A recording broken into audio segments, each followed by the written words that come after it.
September Baba Saheb આંબેડકરે આજના દિવસે સંકલ્પ કર્યો હતો, જેને લઈને ગુજરાત રાજ્ય બહારના રાજ્યના લોકોએ આજે મોટી સંખ્યામાં રેલી કાઢી કમાટીબાગ સ્થિત સંકલ્પ ભૂમિ ખાતે બાબા સાહેબને શ્રદ્ધાસુમન અર્પણ કર્યા હતા। 1970માં ડૉક્ટર બાબા સાહેબ આંબેડકર દ્વારા વડોદરા શહેરના કમાટીબાગ સ્થિત એક ઝાડ નીચે બેસીને સંકલ્પ કરવામાં આવ્યો હતો।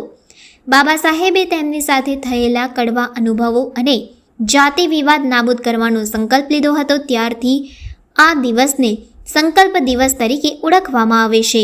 23મી સપ્ટેમ્બરે સંકલ્પ દિવસ તરીકે સમગ્ર ભારતભરમાં પ્રચલિત દિવસ તરીકે ગણવામાં આવે છે। ત્યારે આજના દિવસે ગુજરાત બહારના રાજ્યોના અલગ અલગ જગ્યાઓથી રેલી કાઢી ભીમ સૈનિકો વડોદરા શહેરમાં આવેલ કમાટીબાગ સ્થિત સંકલ્પ ભૂમિ ખાતે બાબા સાહેબને શ્રદ્ધાસુમન અર્પણ કર્યા હતા અને बाबा साहेब ने याद करवामा आव्या था। 1937 में डॉक्टर बाबा साहब आम्बेडकर दुनिया में महाराष्ट्र के अंदर आए थे।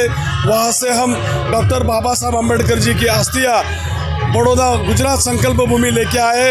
सारे आम्बेडकर अनुयायी को इस अस्थि कलश का दर्शन हो, इसलिए हमने ये रथ यात्रा महाराष्ट्र के धुलिया जिले से निकाली है और गुजरात के बड़ौदा में संकल्प भूमि यहाँ पर हम पहुँचे हैं और सारे आम्बेडकर अनुयायी इसका दर्शन ले, ये अपेक्षा के साथ हम यहाँ पर आए।